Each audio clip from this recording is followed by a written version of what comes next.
Secularism म्हणजे काय आहे? सेक्युलरिझम म्हणजे काय? महिलांना उंच न्यायाचं, जे बाबासाहेबांनी शिकवलं की महिलांसोबत अत्याचार करायचा, आणि ते महिला कोणाच्या? बुरकेवाले नाही, आमची पोरी. बुरकेवाल्यांचा एकही व्हिडिओ तर 150 व्हिडिओ मध्ये नाही आहे.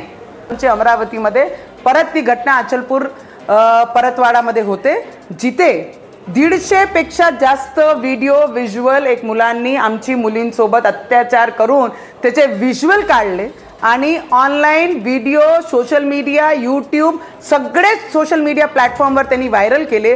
मला एक प्रश्न विचारायचा आहे, जेवढेही सेक्युलरिझमवादी पॉलिटिशियन लोक आहे ना, त्यांना माझा प्रश्न आहे, सेक्युलरिझम म्हणजे काय आहे? सेक्युलरिझम म्हणजे काय? महिलांना उंच न्यायाचं, जे बाबासाहेबांनी शिकवलं की महिलांसोबत अत्याचार करायचा, आणि ते महिला कोणाच्या? बुरकेवाले नाही, आमची पोरी. बुरकेवाल्यांचा एकही व्हिडिओ तर 150 व्हिडिओ मध्ये नाही आहे. एकही महिला त्यांची नाही आहे. महिला कोणाची आहे? आमच्या. लव जिहाद हे करतात, हे त्यांना जबरन कमला वाचायला लावतात, हेच त्यांना नमाज करायला लावतात, हेच त्यांना बुरका घालायला लावते. आमचे मुली आहे त्यांना, त्यांच्या मुली एकही त्याच्यामध्ये दिसणार नाही. सगळ्यात दुर्दैवी गोष्ट आहे आमचे या देशामध्ये की ऑपोजिशन पार्टीला हे वाटत नाही की हे मुली त्यांचे जरी असल्या तर हे आमचे रक्तातले आहे. फक्त नावापुरती आपण जे काम करत आहे, आपली राजनीती पोळ्या शेकण्यासाठी, कोणते मुलींचे भविष्यासोबत तुम्ही राजकीय लोक खेळले नाही पाहिजे. आज त्या अचलपूर मतदारसंघामध्ये त्यांचं घर पाडत आहे.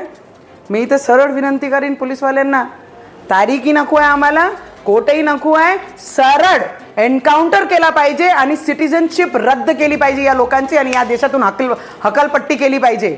जोपर्यंत असा निर्णय होत नाही तिथपर्यंत यांची हिंमत तुटणार नाही.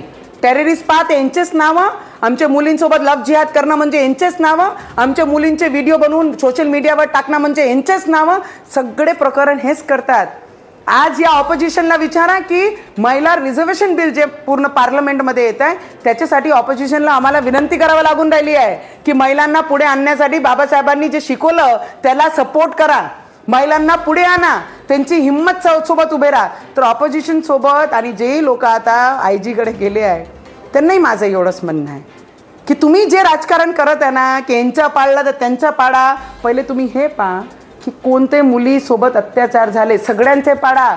ज्यांनी अत्याचार केला त्यांना एकालाही सोडू नका, पण तुम्ही फक्त एक आपले मतदारांसाठी जे राजकारण करत आहे ते सोडून द्या.